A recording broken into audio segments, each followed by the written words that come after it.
तो हेलो बच्चों, कैसे हो आप लोग?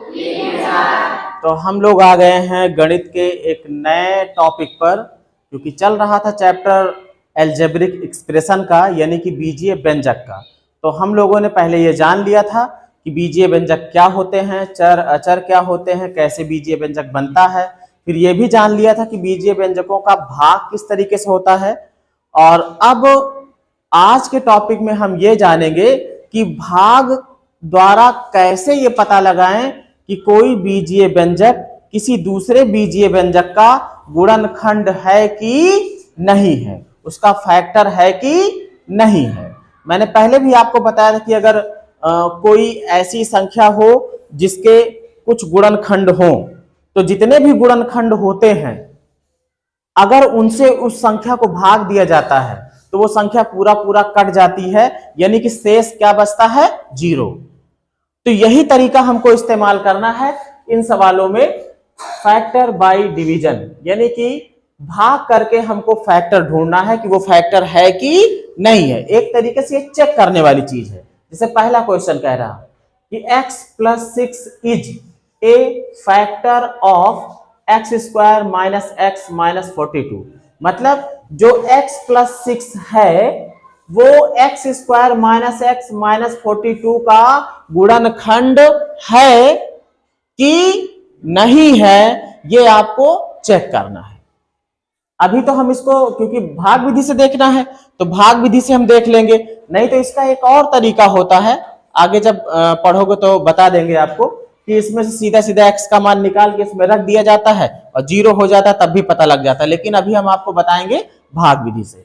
दूसरा भी सवाल यहाँ पर उसी में का है, थोड़ा सा उससे बड़ा है, कि 3z² + 5 is a factor of 6z⁵ + 15z⁴ + 16z³ + 4z² + 10z - 35।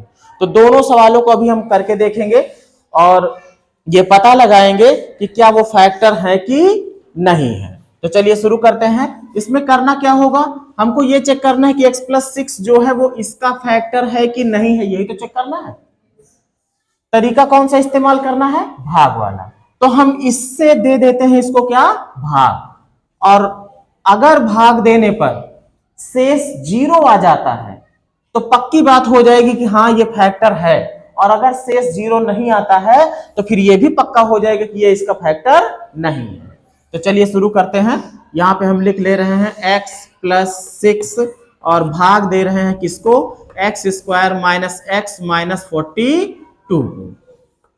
तरीका मैंने बताया था कि सबसे पहले आप जो भाजक है उसका पहला पद और जो भाज्य है उसका भी पहला पद, पहले पद को पहले पद से टारगेट बनाना है।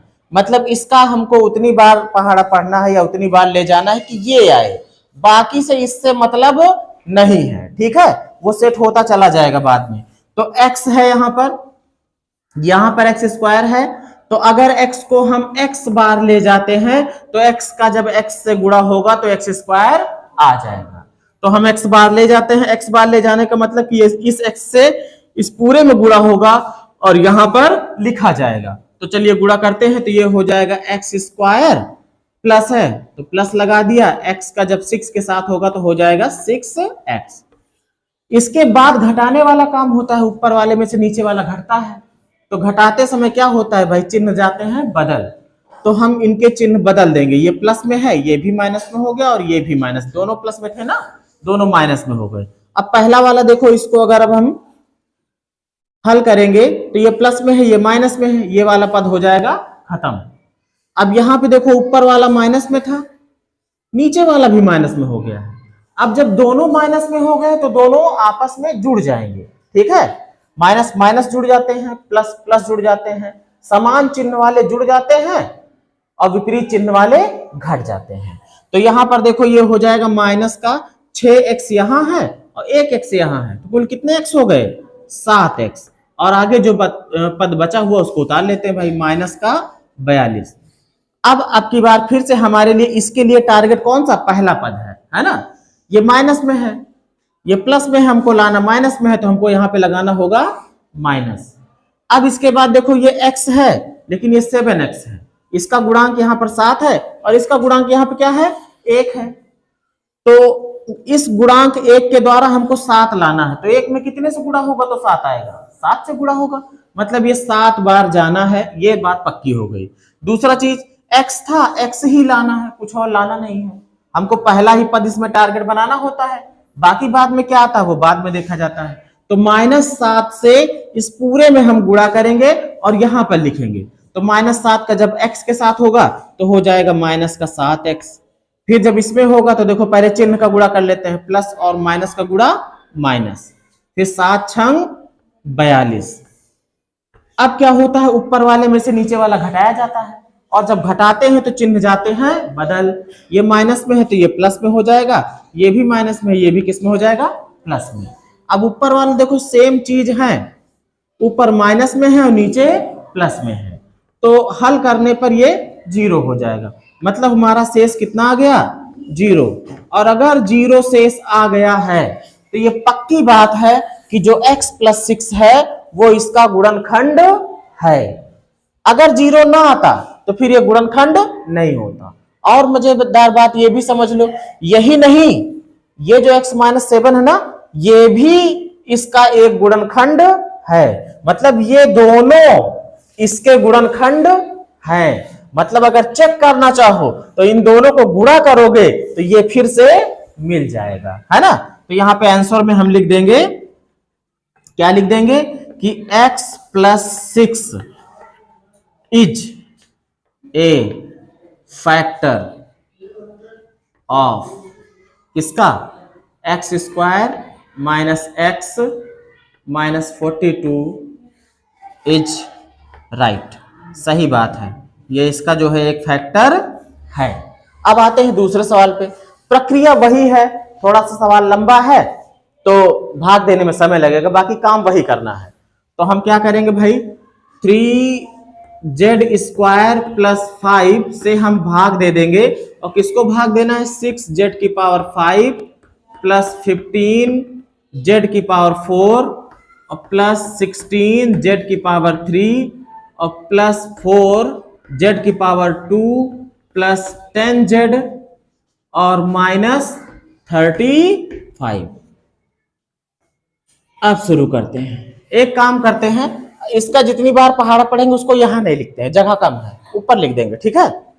तो पहले देखो, टारगेट हमने बताया था कि पहले पद को पहले पद से टारगेट बनाना है, मतलब हमारे पास 3z² है और हमको लाना है इसकी मदद से क्या, 6z⁵। यहां गुणांक 3 है, अगर 2 बार ले जाते हैं तो 3 दूनी 6 आ जाएगा ना, तो ये तो तय हो गया कि 2 बार एक जाना है। यहां पर घात 2 है, यहां पर है कितनी, 5, तो 3 घात इसमें और चाहिए ना, तभी जाके वो 5 बनाएगा, मतलब कि यहां पर 2z⁵ बार हमको ले जाना होगा। इससे हम जो है इसमें गुणा करेंगे और यहां पर लिखेंगे। चलिए गुणा करते हैं भाई, 2 से जब इसमें गुणा करोगे तो 2 3 जा 6, 2 3 6 हो गया ना। z³ का जब z² से गुणा होगा तो घातें जुड़ जाएंगी, 3 और 2 घातें जुड़ के कितनी हो गई, 5। अब इसका इसमें गुणा होना है, पहले चिन्ह से गुणा कर लेते हैं, प्लस कितना हो जाएगा, 2 पंचे 10 और z⁵ है। यहां पे ध्यान देना बेटा, z⁵ कितनी आ रही, 3 आ रही ना, हमारे इन पदों में देखो यहां पर z⁵ एक है ना, तो हमारा जो ये z⁵ वाला जो आएगा 2 पंचे 10 z⁵, इसको हम उठा के यहां ले जाएंगे, इसके नीचे लिखेंगे ताकि जोड़ने में आसानी हो, आमने सामने पड़े, ठीक है। नहीं तो एक यहां लिखा रहेगा और एक यहां लिखा रहेगा, क्योंकि इसमें जोड़ घटाना जो होता है वो हमेशा सजातीय पदों में ही होता है। z³ हमेशा z³ के साथ ही जुड़ेगा, z² के साथ ही जुड़ेगा, घटेगा, किसी दूसरे से नहीं घटेगा। तो हम क्या करेंगे, हमारा कितना रहा, 2 पंचे 10 z⁵, तो z⁵ यहां पर है तो हम यहां पे लिखते हैं इसको 10 z⁵। देखो z⁵ दोनों है ना, यहां पर क्या अंक है उससे कोई लेना देना नहीं, मेन तो ये है ना, ये चर है ना, चर समान चर आसपास होने चाहिए, जोड़ने घटाने में आसानी होती है। अब हम लोग घटाना शुरू करेंगे, पहले चिन्ह बदल जाएगा, ये माइनस में हो जाएगा, ये भी माइनस में हो जाएगा, ये तो देखो दोनों सेम हो गए ना, एक प्लस का एक माइनस का, ये वाला पद हो गया खत्म। अब जो बच रहा है, यहां भी देखो ये माइनस में हो गया, ये प्लस में है ना, ये घटेंगे तो 16 में से 10 निकल जाएगा, कितना बचेगा 6z³। अब जो भी बचा है उस सबको उतार लो। यहां से ये बचा था ना 15z⁴, और फिर यहां से प्लस क्यों आया, क्योंकि 16 ज्यादा था ना, है ना। और फिर क्या इधर क्या बचा है, +4z⁴ और +10z और माइनस कितना 35। अब की बार फिर से हमारा टारगेट पहला पद 15 टारगेट है ना। तो कितनी बार जाए, प्लस में है तो प्लस बार ले जाओगे, 3 × 15 आएगा। z⁴ 2 है, z⁴ 2 है, 4 लाना है तो एक z⁴ 2 भी यहां ले लेते हैं। तो 5z² से हम इसमें गुणा करके लिख रहे हैं, ठीक है। 5 × 3 = 15 हो गया, और z² दोनों घाते जुड़ के 2 2 कितनी हो गई, z⁴ 4। अब इस वाले में गुणा होगा ना, फिर प्लस क्या देगा, ये 5 × 5 = 25, z⁴ 2 देगा। z⁴ 2 ही तो देगा, z⁴ 2 हमारा यहाँ नहीं है, यहाँ है, हम इसके नीचे लिखेंगे, ठीक है। तो ये 5 × 5 = 25 और z⁴ कितना 2। चिन्ह कौन सा, प्लस का है, प्लस का लगा दिया। अब काम क्या होता है, ऊपर वाले में से नीचे वाले को घटाना, तो चिन्ह बदल जाएगा, पहले इसका बदल दिया। ये सेम चीज थी, एक प्लस में एक माइनस में, तो ये वाला पद हो जाएगा 0। और यहां पर देखो माइनस में 25 है और प्लस में कितना है 4 है ना। तो 4 में से हमको 25 घटाना है, मतलब माइनस में उत्तर हमारा आएगा। तो हम ऐसे भी कर सकते हैं, 25 में से 4 घटा दो, चिन्ह लगा दो कौन सा, माइनस का। तो कितना मिलेगा, 21 मिलेगा ना, 21z⁴ 2। यहां से कौन ये बच रहा है, ये वाला उत्तर आएगा ना, 6z⁴ और यहां क्या बच रहा है, +10z - 35। अब की बार इसके लिए टारगेट कौन है, ये 2 बार जाएगा, है ना, प्लस का 2, तो 2 × 3 = 6 हमको मिल जाएगा। z⁴ 2 है, एक z और चाहिए, तो एक z और ले लेते हैं। तो 2z से भी इसमें गुणा करते हैं भाई, 2 × 3 = 6 और z⁴ कितनी हो जाएगी, 2 घात यहां, 1 घात इसकी 3, प्लस प्लस प्लस, और देखो कहां पे जाएगा ये, 2 × 5 = 10 z, 2 × 5 = 10 z, यहां पर है ना z वाला, तो उसी के नीचे लिखेंगे, यहां पे लिखते हैं 10z। अब इसके बाद घटाने वाला काम, चिन्ह बदल जाएगा, ये माइनस में हो जाएगी, ये भी माइनस में हो जाएगी। सेम चीज है ना, देखो एक प्लस में एक माइनस में, खत्म। ये भी सेम चीज है, ये भी खत्म। अब जो बच रहा है उसको उतार लेते हैं। माइनस में 21z² यहां बच रहा और माइनस में 35 वहां बच रहा, ये तो बचा है ना।